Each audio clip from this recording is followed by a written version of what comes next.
you have provided many suggestions to minimize false facts.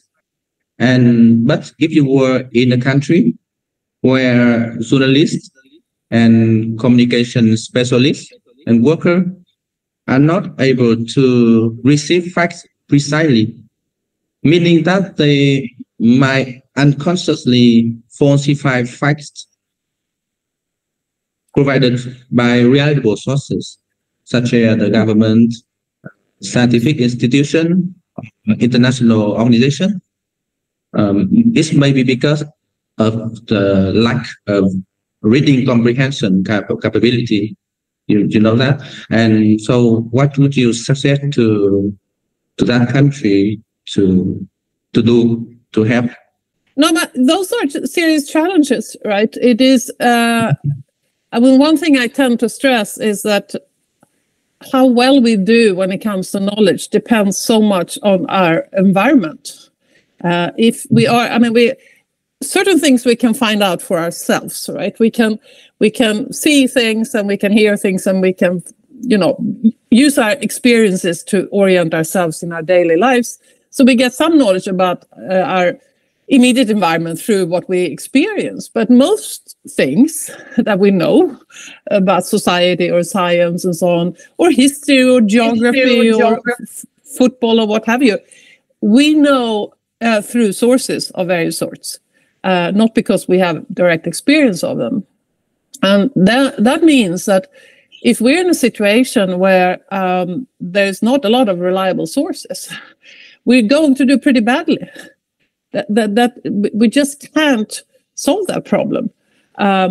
So if one is in a situation like that, the very best one can do is try to find some sources that are reliable and that provide knowledge. But if you live in a country, say a totally closed authoritarian state like Russia has become now, I think it's really, really hard to find sources where you get the reliable information. If you have access to internet, you can maybe find some international newspapers and so on to get the knowledge. We are very, very vulnerable to an unreliable environment. And this, of course, is also a problem problem in all countries, precisely because right now there are so many unreliable sources out there, and people are vulnerable to manipulation by these propaganda channels and so on. So there's no simple solution to that problem.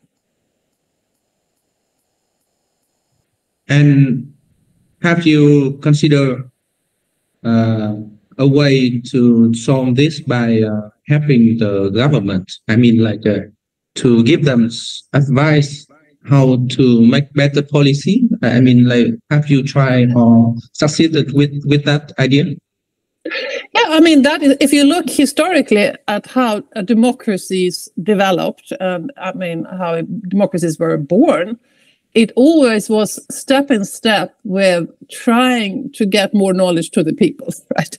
The knowledge was always part of the democratization process. If we look at, so that's why, contemporary serious media didn't really exist before democracy. It sort of started growing step in step with freedom of speech and expression, right? You can't have a reliable media without freedom of speech.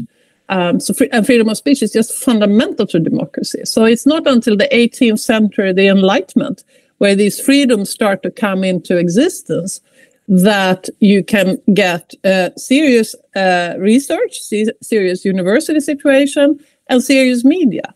And without those, democracy can't function. So always, if you look at Sweden, for example, which has, about Swedish democracy turned 100 years, 2021. So it's a century old now. And that really, very much part of that was the idea that we need to educate the people. And we need schools for everybody, well-functioning schools, so people can get the knowledge they need. But we also need civil society organizations of various sorts where people can educate themselves further after they finish schools.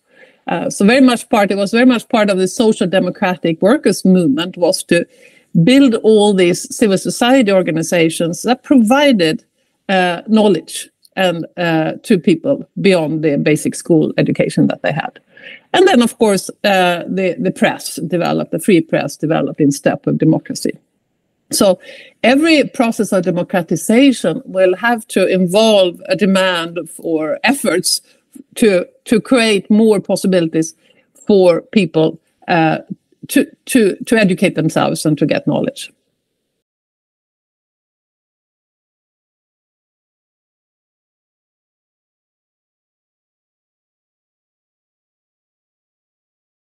No, I haven't really looked into that, but of course, I mean, it illustrates the value of knowledge, right?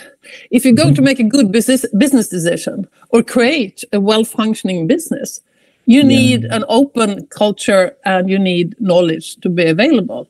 Because with all decisions made on ignorance are going to be bad decisions, because you won't be able to reach your goals. Whatever the goals is of your company, you won't reach them unless there is knowledge.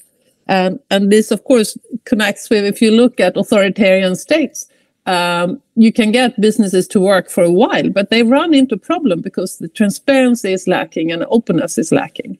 I mean, you see the situation in China and Russia now. There's no question that this is a very good illustration of the great instrumental value of knowledge, simply.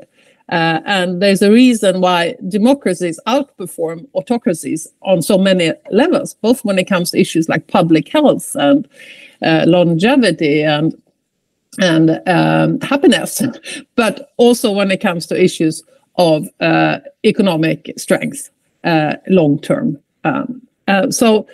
Yeah, absolutely. Working in a business, you need knowledge, you need openness, you need transparency for it to go well.